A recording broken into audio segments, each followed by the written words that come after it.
Nadia Hay, bonjour. Bonjour. Vous êtes ministre déléguée à la ville et vous êtes élue dans les Yvelines. À Trappes. Vous étiez député avant de devenir ministre. Le gouvernement, a-t-on appris, prépare un texte de loi pour obliger les soignants à se faire vacciner. Pourquoi maintenant? Parce qu'on a peur de l'épidémie ou parce que ça bloque vraiment la vaccination des soignants? Eh bien, manifestement, aujourd'hui, nous constatons que le personnel soignant, notamment dans les EHPAD, n'est pas suffisamment vacciné pour pouvoir protéger le public qu'il soigne tous les jours. Et on n'arrive pas à les convaincre. Eh bien, visiblement, non, pas encore, avec toutes les campagnes que nous mettons en place, avec tout le service logistique aujourd'hui qui est disponible, tous les vaccins aussi, les doses qui sont disponibles, nous constatons manifestement qu'il n'y a pas assez de personnes qui sont vaccinées. Donc, le Premier ministre a décidé de mettre ce débat sur la table, et donc il y a une grande consultation qui est en train d'avoir lieu, et je pense que c'est très bien de voir comment aujourd'hui nous allons inciter nos concitoyens à se faire vacciner. Et c'est comme nous le savons que la vaccination, c'est le meilleur rempart contre ce virus, eh bien voilà, nous appelons tout le monde à la responsabilité et tout le monde à se faire vacciner. Alors, est-ce qu'il faut donc s'attendre plus tard, notamment si le variant Delta continue à se répandre, à d'autres obligations, par exemple pour les enseignants qui vont être confrontés aux jeunes à la rentrée, puis peut-être pour les Français lambda, mais qui sont âgés ou qui sont fragiles et qui ne veulent pas se faire vacciner? J'espère que nous n'arriverons pas à ce type de décision, mais toujours est-il que la vaccination, c'est ce qui nous permettra de sortir de la crise sanitaire que nous connaissons et d'en finir avec ce virus. Moi, je pense aussi à ces millions de Français qui sont allés se faire vacciner et qui n'en peuvent plus de ces contraintes, qui n'en peuvent plus du port du masque. Et donc voilà, pour s'en sortir, il faut se faire vacciner. Donc j'appelle là aussi, encore une fois, à la responsabilité de chacun. Dans les villes, et notamment dans les quartiers sensibles où vous déployez votre activité, est-ce que la vaccination a du mal à progresser? La vaccination progresse dans les quartiers. C'est vrai que les chiffres sont en dessous de la moyenne nationale, mais il faut savoir que dans les quartiers, il y a une grande partie de la jeunesse de notre pays qui habite les quartiers. Donc les chiffres que nous voyons sont liés à plusieurs phénomènes, mais il n'y a pas d'inquiétude à avoir sur la vaccination dans les quartiers, là où il y a des difficultés s'agissant de désertification médicale et donc de non-accès aux soins, eh bien nous mettons en place des dispositifs d'aller vers des centres de vaccination mobiles pour là aussi inciter nos concitoyens à se faire vacciner. C'est-à-dire le vaccin va au patient si le patient ne vient pas au vaccin. Exactement, c'est tout à fait ça. On n'a pas toujours les moyens dans certains quartiers de partir en vacances, de partir loin. Est-ce que vous avez prévu quelque chose pour occuper cette jeunesse qui a déjà été très éprouvée par le confinement et qui se retrouve presque reconfinée dans sa ville parce qu'on n'a pas l'argent pour partir loin? Eh bien, c'est tout à fait le constat que nous faisons pour une grande partie aujourd'hui de nos habitants qui habitent dans des territoires fragiles et prioritaires. Et donc, nous ne pouvons pas accepter ce fait-là, puisque nous savons à quel point, vous l'avez dit, ils ont été éprouvés par la crise sanitaire et à quel point c'est difficile.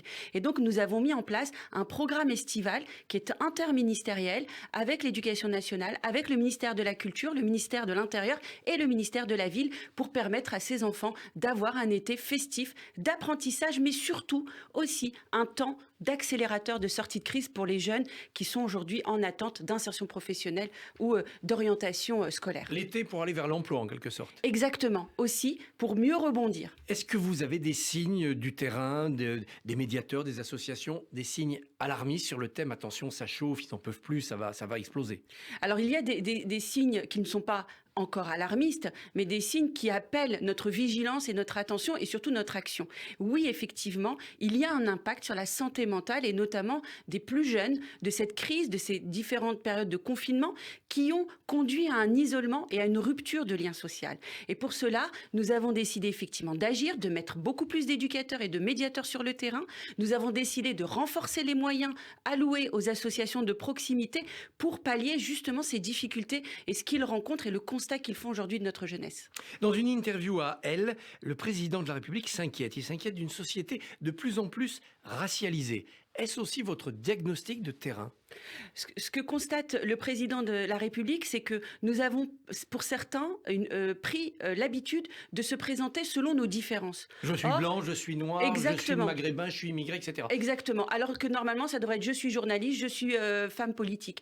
Donc là, ce qu'il faut qu'on arrive à faire, c'est inverser cette tendance-là pour créer une véritable unité qui ne soit pas basée sur nos différences, mais qui soit basée autour des valeurs qui nous rassemblent. Mais c'est pas qu'une affaire d'intellectuels dans les universités, ce débat, c'est la réalité du terrain, se définir par sa couleur de peau? C'est pas toujours la réalité. Heureusement, ça concerne une minorité de notre société et de notre pays. Mais ça peut être des signaux inquiétants par la suite, parce qu'il peut y avoir cet effet d'entraînement. Et on voit effectivement des collectifs qui naissent ou des propos tenus sur des plateaux télé qui n'ont pas véritablement leur place aujourd'hui dans notre République, surtout quand on veut créer cette unité nationale. Et cette unité nationale, elle se construit autour de valeurs qui nous rassemblent et non pas autour de nos différences qui nous divisent. Alors, une députée Les Républicains du Doubs, Annie Genevard, s'est émue cette semaine des danses traditionnelles qui accompagnent certains mariages à la mairie. Alors, elle a précisé sa pensée. Elle voulait dire que ça choque la population quand on voit à la sortie d'un mariage des cultures étrangères s'inviter dans la fête. Est-ce que la racialisation, ça ne commence pas aussi parfois par le refus d'oublier sa culture d'origine ? Mais là, manifestement, il y a un mélange total des genres et des sujets. Moi, je suis désolée, je trouve ces propos-là quand même complètement scandaleux. Et pardonnez-moi l'expression, mais en un plein délire. Enfin, je veux dire, mêler la danse et des traditions à finalement un phénomène racialisé, idéologique, construit, c'est complètement délirant cette histoire. Donc, moi, je veux continuer effectivement à danser le Madison, à danser le rock ou danser le chabi marocain. Et je crois que Madame Genevard se trompe complètement de combat. Vous savez, on dit souvent que la gauche a perdu sa boussole. Eh bien, je crois qu'une partie des LR commence sérieusement à perdre la sienne. En revanche, dans un mariage à la mairie, pas de drapeau étranger. Écoutez, à partir du moment où l'ordre républicain est respecté, et je crois que quand il y a une manifestation publique, elle doit être soumise à autorisation, donc des autorités. Si l'ordre républicain est respecté, que les autorisations sont données, il n'y a pas lieu d'intervenir sur la fête que peuvent aujourd'hui... mais à la mairie, c'est la République française. Mais dans la mairie. Dans la mairie, c'est la République. Mais vous savez, la fonction publique, l'État est neutre, la société ne l'est pas. On va pas, n'est pas laïque. On ne va pas imposer aujourd'hui à nos concitoyens des mesures de neutralité parce que là encore une fois, on a cette approche racialisée des choses et ça, je crois que c'est véritablement le fond du problème. Alors vous avez lancé une initiative Portrait de France qui vise à célébrer la mémoire de héros français issus de l'immigration dans tous les domaines, hein, des soldats, des artistes, des sportifs. Il y a plusieurs centaines d'exemples. Est-ce que ça, c'est aussi une manière de lutter contre la racialisation ? Ce ne sont pas des Noirs, des Blancs, des Maghrébins, ce sont des Français. C'est pour envoyer juste un message très clair. La République, elle est une et indivisible. Elle est aussi riche de sa diversité. La République a plusieurs visages. Des personnes qui ont donné de leur amour, de leur temps, de leur énergie, parfois jusqu'au péril de leur vie, pour épouser les valeurs de la République. Et je crois que chacun aujourd'hui, dans notre pays, doit se sentir appartenir à la République et doit se reconnaître. Et je crois que les 318 portraits permettent finalement à chacun de trouver le parcours, la personne qui va justement lui rappeler quelque chose et donc se sentir appartenir à la République. Le forum Génération Égalité, organisé par l'ONU, s'est tenu à Paris sur l'égalité, sur la cause de la femme. Dans les quartiers, cette cause de la femme, elle régresse ou elle progresse ? Alors, avec beaucoup de satisfaction, elle progresse.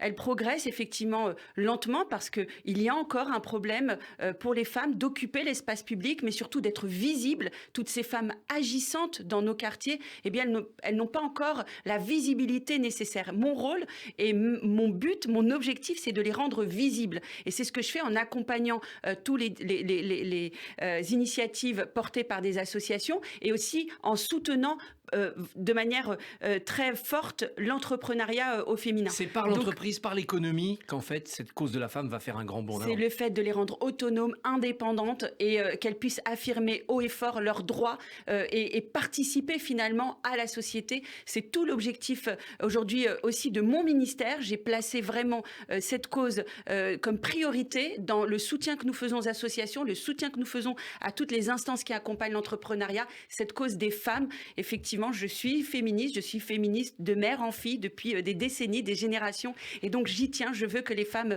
reprennent toute leur place dans la société. Mais dans la présidentielle qui va s'ouvrir et pour défendre la liberté de la femme, on ne va pas échapper à un nouveau débat sur le port du voile islamique. Écoutez, le port du voile, parce que bien souvent, certains qui veulent s'attaquer au phénomène de séparatisme passent par le port du voile. Je crois qu'en s'attaquant aux femmes voilées, c'est pas comme ça qu'on réglera la question du séparatisme. Pour régler la question du séparatisme, de l'islam politique, de l'islamisme, il faut s'attaquer au mal profond. Il faut s'attaquer à l'influence étrangère. Il faut s'attaquer à ces écoles de soutien scolaire qui se transforment en prêches salafistes. S'attaquer aux femmes voilées, c'est un faux débat, c'est contre-productif, ça ne sert à rien et surtout ça stigmatise une partie de la population. Elles ont le droit, c'est une liberté individuelle de la France à laquelle je suis profondément attachée, de porter le voile ou de ne pas le porter. On a vu dans les élections régionales la gauche se réunir en Île-de-France avec des polémiques sur une certaine radicalisation, un rapport aux valeurs républicaines qui crée parfois de la polémique. Est-ce que pour vous, dans les mois qui viennent, un des dangers politiques, c'est celui-là, une gauche républicaine qui se dissout dans une gauche qui l'est moins ? Eh bien, de toute façon, ce que nous observons, ce constat, nous le faisons à gauche, nous commençons à le faire à droite sur une autre forme d'extrémisme et une autre forme de pensée. Je crois vraiment que notre objectif, qui est le nôtre, celui de la majorité, c'est d'être dans cette unité, d'être dans celle de la défense profonde des valeurs de la France et de ses libertés individuelles. Donc voilà, nous avons décidé d'occuper ce schéma-là. J'espère que nous serons beaucoup plus nombreux à le faire. J'invite vraiment toutes ces formations politiques à nous rejoindre dans ce combat parce que pour ces sujets-là, la division est un mal profond, c'est délétère et ça tue. Le recul du Rassemblement national, le RN n'a pas fait de bon score au régional. Pour vous, c'est un trompe-l'œil ou c'est un mouvement de fond, c'est-à-dire, ça y est, l'extrême droite va disparaître ?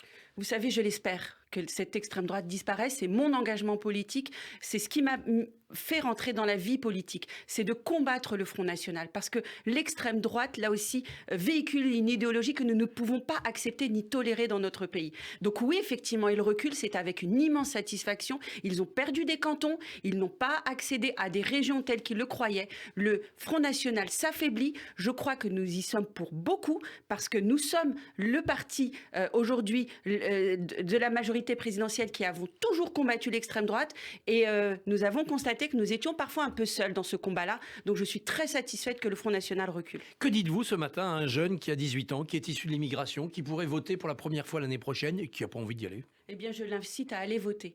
Il faut aller voter. Quel intérêt pour lui ? Eh bien, parce que c'est la meilleure arme. S'il ne vote pas, d'autres le feront à sa place. C'est tout simplement ça, la réalité. Si on ne va pas voter, on donne sa décision, son bulletin de vote à quelqu'un d'autre. Et ce quelqu'un d'autre décidera à sa place.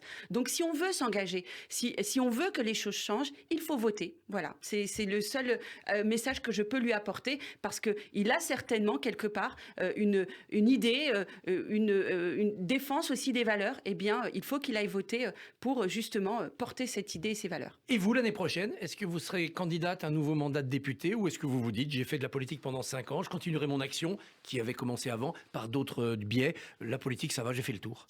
J'ai beaucoup aimé mon mandat de parlementaire. Je suis très attachée aussi à cette fonction de ministre. Donc là, aujourd'hui, l'heure est à la tâche. Je suis aujourd'hui ministre de la Ville. Nous avons plein de sujets sur la table et sur lesquels nous avons une action très forte avec mon cabinet et nos administrations. Donc la question, évidemment, elle se posera. En tout cas, je suis là. Je soutiendrai le président Emmanuel Macron tant que ça sera évidemment possible de le faire. Et la question, elle se posera dans les prochaines semaines. Mais j'ai beaucoup apprécié ce mandat de parlementaire aussi, qui font avancer les choses. Malheureusement, là aussi, manque un peu de visibilité sur toute l'action que font nos parlementaires. Je tiens vraiment à leur rendre un hommage appuyé aujourd'hui à votre antenne. Nadia, vous étiez la dernière invitée de la saison pour En toute franchise. On se retrouvera à la rentrée. Merci beaucoup et bonnes vacances, même si les ministres n'en auront pas beaucoup.